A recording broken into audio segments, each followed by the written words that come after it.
Hello everyone, welcome back to my channel. Today's video is going to be a fun one because we are going to be talking about Anastasia Beverly Hills as a brand. This is going to be a little bit of a different video. Normally I talk about new launches, a lot of makeup products, but I don't really make entire videos dedicated to a specific brand. However, a couple weeks ago, Anastasia Beverly Hills announced a new launch and it just made me think, like, what happened? Anastasia Beverly Hills used to be the brand. They were the brand that I personally was most excited about all of their launches. I was an avid collector of their products. They could do no wrong in my eyes. Every launch was a hit. And then something happened along the way, and now I find that their launches are so not interesting. I don't really understand what happened. Well, I didn't understand what happened. And then last night I couldn't sleep, so I did a ton of research. I have my laptop here and I have like an entire timeline, a lot of notes I want to talk about. I did my research. Normally I just come on camera and talk and blab. That's why a lot of my videos are super chatty, but today I wanted to do something a little bit different. You can let me know if you like these styles of videos. If not, I won't do any more, but I just really wanted to talk about this topic just because I find it so interesting how a brand can go from literally the top in my eyes to like not being interested in their brand at all. It's definitely an interesting phenomenon. And I know I'm not the only one who feels this way, so I kind of wanted to go over what happened to their brand in my personal opinion. So the title of my note document is Why Anastasia Beverly Hills Lost Their Magic, a Creator's Perspective. And that's what I think is kind of important. So before we get into it, I think it's important to note that Anastasia Beverly Hills got a lot of their recognition off Instagram. They honestly didn't even really mess with the YouTube game very much. I know they worked with Desi, who does YouTube, and I believe Shayla also does YouTube, but a lot of their main focus, social media wise, has been on Instagram creators. And for a very long time, since around 2015, I was exclusively an Instagram creator. I moved over to YouTube a couple years ago because I realized that Instagram wasn't getting me very far. And as time has gone on, the Instagram algorithm has continued to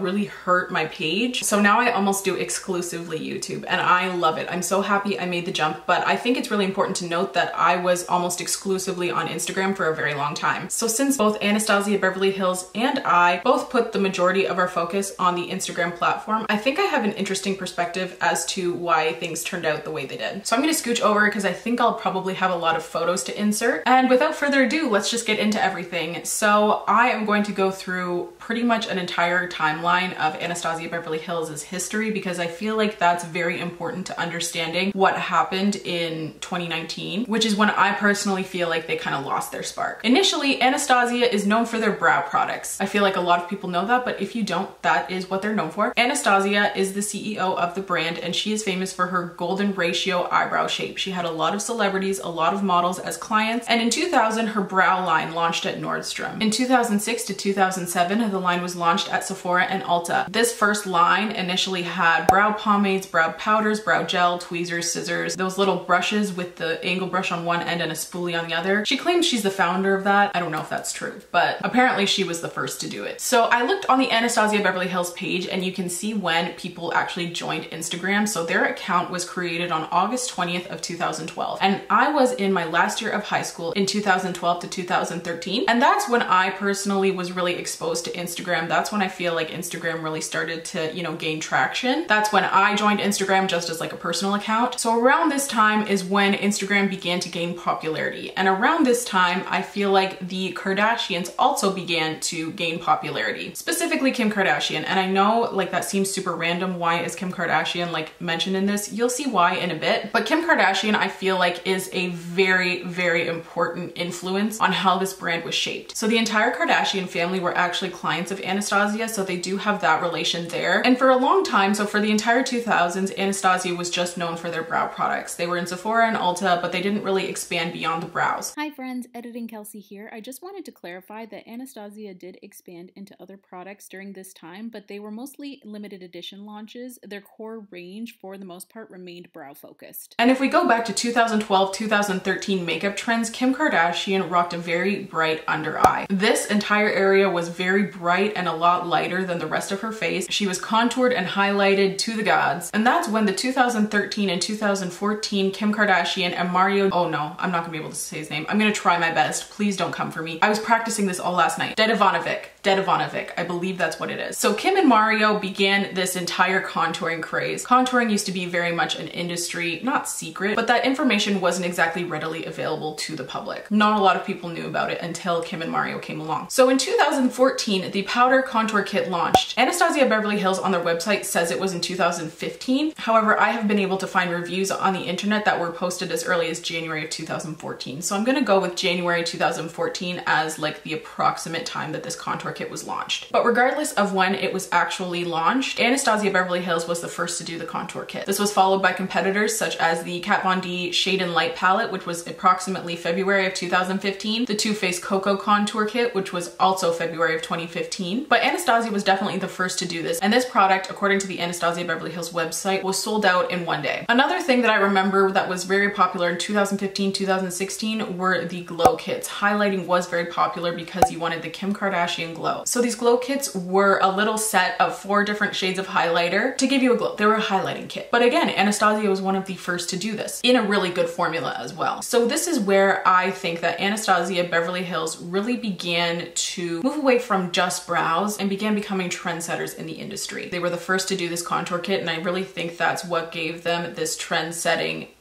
reputation, if you will. Another thing that was launched in 2015 were the Anastasia Beverly Hills liquid lipsticks, and Sephora could not keep those stocked. I remember visiting like 3 or 4 different Sephoras that were literally hours apart, and I could not find an Anastasia Beverly Hills liquid lipstick. At the time, liquid lipsticks weren't really a thing. I believe Jeffree Star may have had his out. They weren't nearly as much of a trend before Anastasia Beverly Hills started selling these, and they came out with a very large range as well, tons of colors. So this is another example how in that time frame they were really beginning trends, because everyone launched liquid lipsticks after Anastasia Beverly Hills launched theirs. Other brands saw that success and wanted to follow suit. Next came the Instagram brow. This is a technique of eyebrow application where the application is super light and fades towards the inner part, and it gets more intense and heavy as you go to the outer part. Even into 2018, I feel like the Instagram brow trend was still a thing. It's not even that it's untrendy now, it's just that the soap brow has kind of taken over. That's definitely more trendy now than I would say the Instagram brow. These brows were also referred to as block brows because they were like pretty blocky. I still kind of use this technique, honestly. It's just I have really sparse brow hairs, so they do end up kind of looking blocky, but what are you gonna do when you don't have sufficient eyebrow hair to rock the soap brow trend, you know? So I feel like the Instagram brow, it was definitely started by Anastasia Beverly Hills, and this concept also demonstrates how influential the Anastasia Beverly Hills Instagram page was. Everyone wanted to do their brows really nicely and according to this style so that they could get posted on the Anastasia Beverly Hills Instagram page. I know I tried to do it. I was not successful, but I definitely tried. So actually the go-to product to achieve this look was the Dipbrow pomade. This was actually pretty unique in the market. There weren't a ton of brands doing this. And again, Anastasia Beverly Hills started this trend of brow pomades and was kind of like the first to do that product to the point where it gained the popularity that it did. And I think that also kind of demonstrates why Anastasia was so popular, because they were so innovative in their products. It wasn't just your typical brow pencil, it was a pomade, it was like a gel, it was interesting and it was new. Throughout their history, they have also launched many eyeshadow palettes. The ones that come to mind that I personally owned were the original Amreezy palette. They collaborated with Instagram influencer Amra or Amreezy like long ago. Amreezy was super popular on Instagram, which again reinforces that their main focus for social media platforms was Instagram. So they did that palette with Amreezy. They also did the Shadow Couture World Traveler palette. I might still have this. Hold on. Okay, I lied. I don't actually have it in my collection anymore. I got really excited. I thought I did. I loved that palette and I had it up until like 2017. I wasn't using it actively because it was very expired, but I just couldn't let that go. It was too nostalgic for me. But these were all summer launches and they were all limited edition palettes. So their first permanent shadow palette also launched in summer, but it was in 2016 and this was Modern Renaissance. This eyeshadow palette changed the game. People still talk about it. People still love on it. I still have my original. It did extremely well. It was always sold out. I remember I had to go to Sephora and click on the notify when this comes back in stock button, and I had to go immediately. As soon as I got that email, I went and bought it, and it was like sold out by the time I had checked out. Like the craze around that eyeshadow palette was insane. And there had been, you know, previous palettes that were popular, such as the Naked palette. That was before Anastasia Beverly Hills' time, but that was very neutral. I feel like the Modern Renaissance palette was one of the first colorful palettes that we saw on the market that actually was very successful. Their formula in comparison to Urban Decay's was honestly, in my personal opinion, unmatched. The Modern Renaissance had a way better formula. I still enjoy that formula even 5 years later when everyone else has also stepped up their eyeshadow game. I still think that formula competes. So that says something. That also demonstrates why they were such leaders in the industry, because their products were actually good. The hype around all of their products was organic. They didn't really do sponsored content. All of the hype was, number one, well-deserved, and number two, it was organic. And this was around the time when people started realizing that sponsored content wasn't always genuine. Brands like Morphe were being exposed for their codes. The public realized how much they were making off of these codes. And the fact that Anastasia Beverly Hills really didn't partake in that kind of marketing was definitely a selling point to the brand. I feel like people felt confident in purchasing their products because things weren't pushed on them by influencers pushing codes. Even to this day, I am so much more likely to purchase something that was talked about organically than something that was sponsored. So then in fall of 2016, it came the Mario palette. And again, this kind of ties into this whole Kim Kardashian theme. This palette was actually announced on Kim Kardashian's Snapchat. And this palette sold out almost immediately. I still have mine.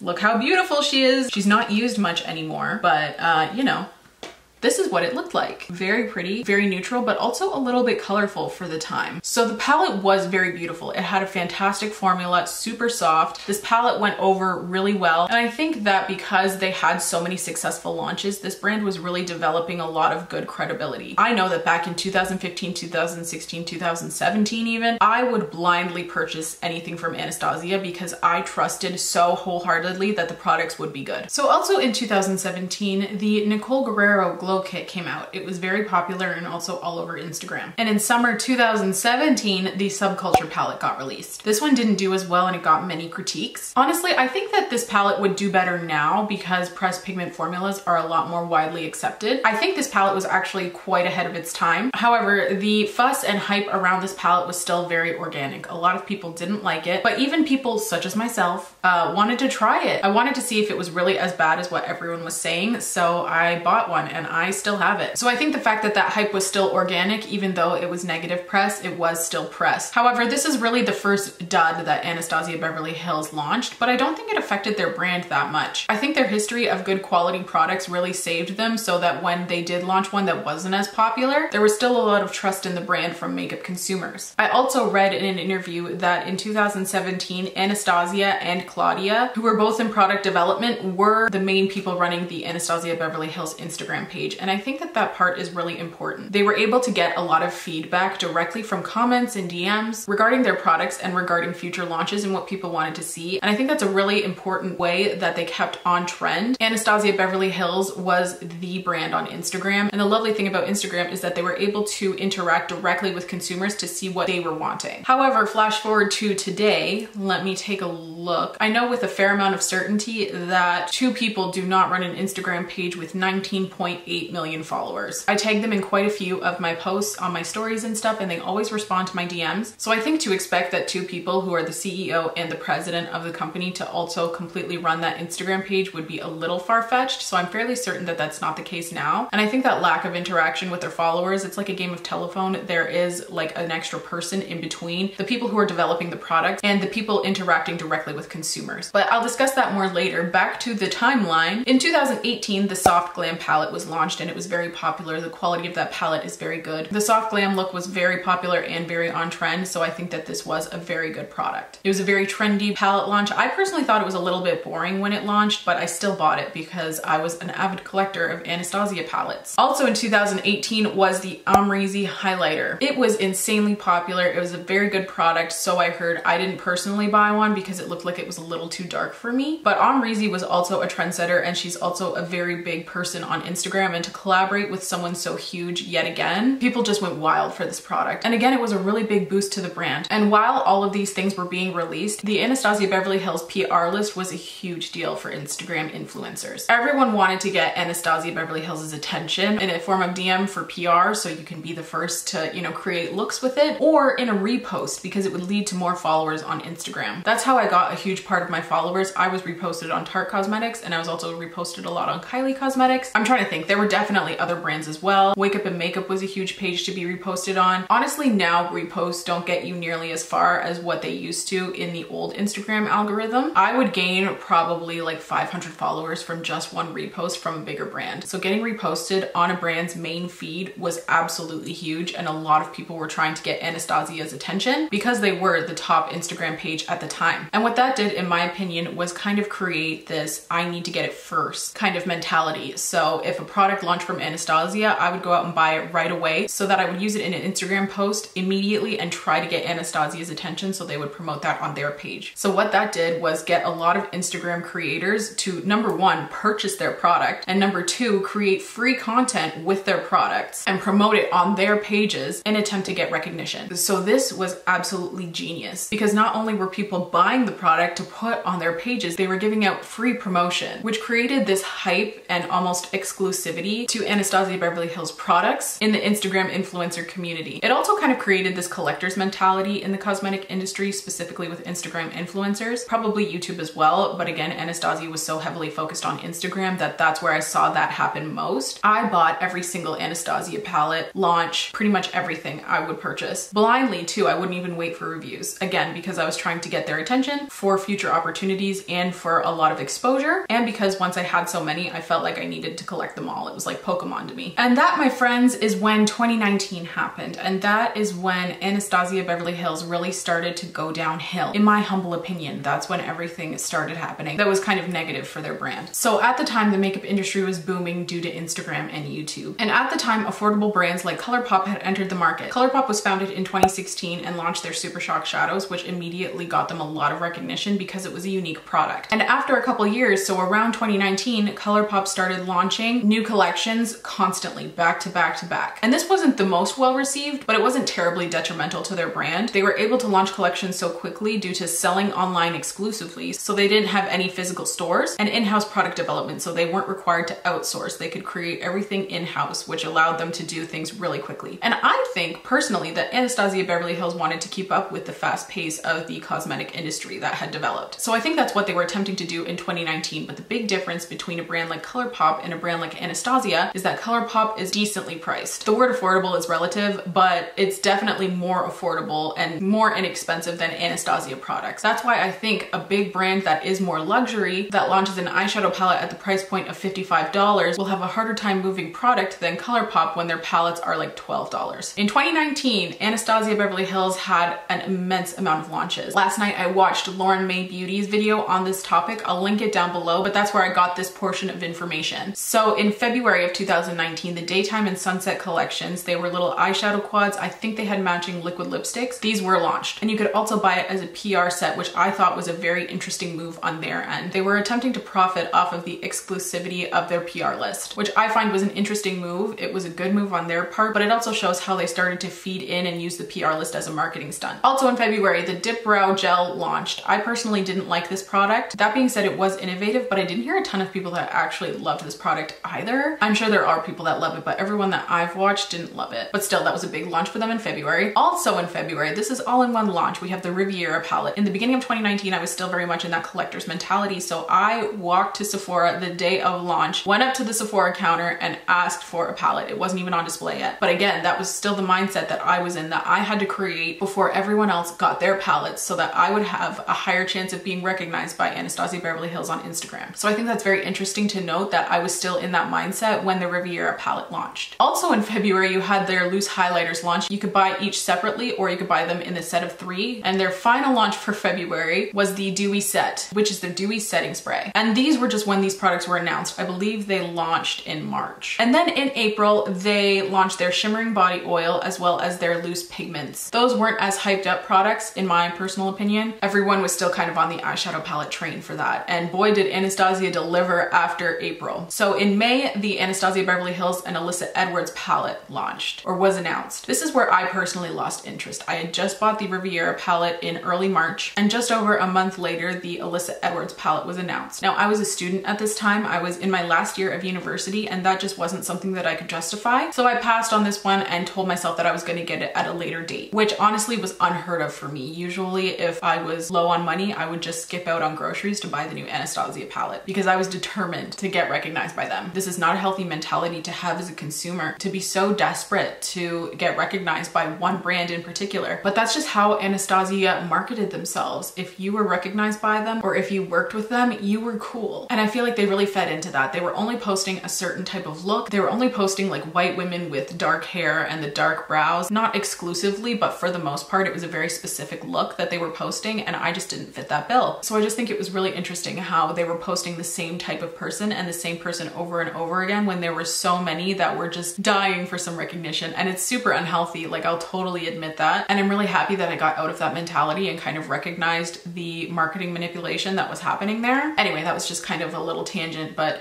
this is just kind of when I started to snap out of it and be like, why am I busting my ass for this brand that doesn't even know I exist and probably will never recognize me? I just think it's interesting how easily I was manipulated into thinking that I was gonna get somewhere by buying their products. I don't know. So back in May when the Alyssa Edward palette launched was when I kind of started to lose interest because I didn't find it necessary to buy that product right away. Also in May, they launched the eye primer. I believe that launched at the same time as the Alyssa Edwards palette. I could be wrong, but again, because of the pressed pigment kind of thing, they did an eye primer. In July, they launched their liquid liner, which I was super excited about. Didn't really work out for me. I don't love that product, but that's besides the point. Also in July, they launched loose highlighters in 2 new shades. Also in July, they launched their foundation and loose powders. This was the Dewey foundation. What's it actually called? Let me look it up. Luminous Foundation is what it was called. And then in August is when we got all of those eyeshadow palettes. In August, the Jackie Aina palette was announced, and that was one that I really wanted. So I was gonna pass on the Alyssa Edwards entirely and then get the Jackie Aina because I love Jackie so much. And I think she was kind of gypped by Anastasia because they just launched so many palettes that hers didn't really get the time to shine. So the Jackie Aina palette was announced in August, as well as the Norvina Pro Pigment 1 palette. So that's 2 palettes announced in the span of 1 month. That is insane. Then at the beginning of September, the Norvina Pro Pigment 2 was launched. Also in September, they did loose glitters. In October, the Carly Bible palette was announced. And also in October, after that, the Norvina Volume 3 was announced. So these constant launches got negative reviews from makeup lovers, except for the people who were on PR, because obviously more product launches meant more products that they were going to get. And they were likely going to get them ahead of the general public so that they could post about them, get more recognition from Anastasia, get more followers, and the cycle continues. Also in 2019, Norvina started the Twitter frenzy with the Anastasia PR search. They used the hashtag #TheList, and people were posting their welcome package constantly. When you made it on the ABH PR list, they would send you like a little welcome package of all of their products. So this rubbed a lot of influencers, especially in the Instagram and Twitter community. It rubbed them the wrong way. It just seemed very cultish. Like there was a group of people that were praising Norvina and thanking her for putting them on the PR list. And as a creator, it made me feel personally very inferior. And this could be because I have some self-esteem issues that I like need to deal with in therapy. But I know a lot of people that also felt this way. They felt very inferior just because they weren't on this one PR list. How fucked up is that mentality? Like that is just awful, to put yourself down because one brand doesn't recognize you, even though you do create beautiful work. I saw people on Twitter that were so sad they didn't make the list, but they had the most beautiful, beautiful work, and they were doubting themselves, and they were beautiful artists, and they did such a good job. They put out such amazing, beautiful, aesthetically pleasing content, and they were still doubting themselves because they didn't make this one PR list. It was really quite sad to see, honestly. By that time, I could recognize what was happening. I entered to be considered for the list a couple times during that PR search, but I wasn't actively doing it. I wasn't like, oh my gosh, notice me, Norvina. Like I had kind of realized what was going on by the time they started this whole the list thing on Twitter. Thank goodness, because honestly, that was super manipulative. I didn't like it. Also in 2019, they took people off of PR lists because they could not afford such a large list. Sending out those welcome packages and like big PR boxes to so many people, like I think they had like 2,000 people on that list at one point. That's an insane amount of money. And though they probably don't have much of a marketing budget elsewhere, like you don't see Anastasia Beverly Hills commercials or prints in magazines or traditional types of media. They are very much exclusive to Instagram and a little bit on YouTube. So they probably weren't spending a lot in other media sources, but having such a large PR list is definitely very expensive as well. So it made a lot of influencers and content creators feel like like they were only doing it to get influencers to create with their products for free. And I think that's what they had been doing all along. The list on Twitter just made it more obvious. So I know that I'm not the only one. I've talked to a lot of my fellow content creator friends on Instagram, and they were also very much rubbed the wrong way by this blatant exploitation of creators. They also had some drama with a Black creator. I don't remember her name. I'm so sorry. I just remembered that this happened. This isn't in my notes at all. But they had agreed to pay her, and then they kept lowballing her, and then they tried not to pay her at all, and they tried to get around paying her what her rate was. And she went public with that information, and a lot of people were very upset about that as well because of the way they had been kind of exploiting Instagram content creators. So I think that that also left a really bad taste in a lot of creators' mouths. People were finally starting to catch on that they should be compensated for their work. And if they want to mention a product organically, that's cool. But when you got a product from Anastasia, you know, there was a lot of pressure to talk about that product because of the threat that you could be removed from that list. So yeah, I feel like they used that almost as a bribe to keep content creators talking about their products and to stay relevant in the makeup game. So then we fast forward to 2020, the year of the pandemic. In January of 2020, we had the Amreezy palette. That was before the pandemic actually started in the USA. And then in May 2020, we had a Norvina Volume 4. I think also a big issue was that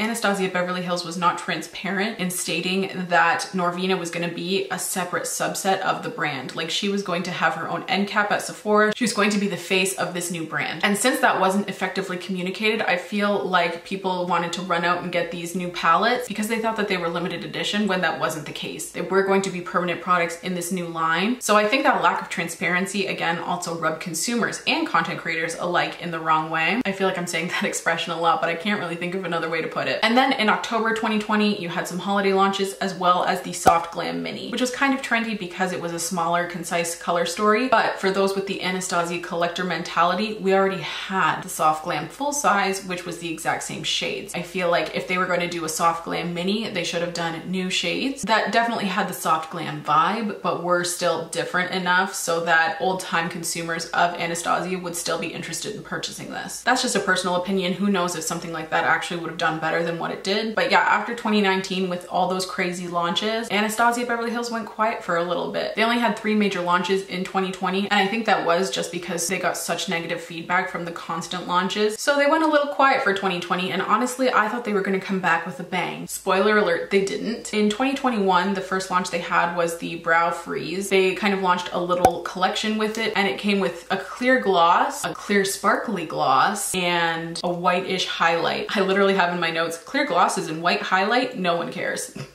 That's funny. But again, just not very trendy, not very interesting. The Brow Freeze was definitely a good solid launch for them. I did see a lot of people talking about it on TikTok, which I think was interesting because I don't believe Anastasia Beverly Hills is really on that platform much, but that was definitely a trendy product because soap brows are so in right now, and the Brow Freeze would help you achieve that look. That actually is a product that has been on my list for a while, and I still really like it and would like to try it, even though it's been out for a couple of months. I just feel like it was a solid launch for them. That being said, the collection as a whole with clear glosses and a white goldish highlight, not that interesting. Then they came out with makeup wipes. What the hell is that? First of all, why is that like 3 years late? Very few people in this day and age want makeup wipes. Makeup wipes are bad for the skin, and I think this also goes back to the mentality that Instagram is their main platform because, for example, on TikTok we have Gen Z. Gen Z follows people like Skincare by Hiram that preaches that makeup wipes are not good for your skin. Not only that, but the younger generation is incredibly concerned for the environment, and makeup wipes are clearly not good for the environment, especially when there's other reusable options. If they were going to do a makeup remover, a cleansing balm would have been a better idea, or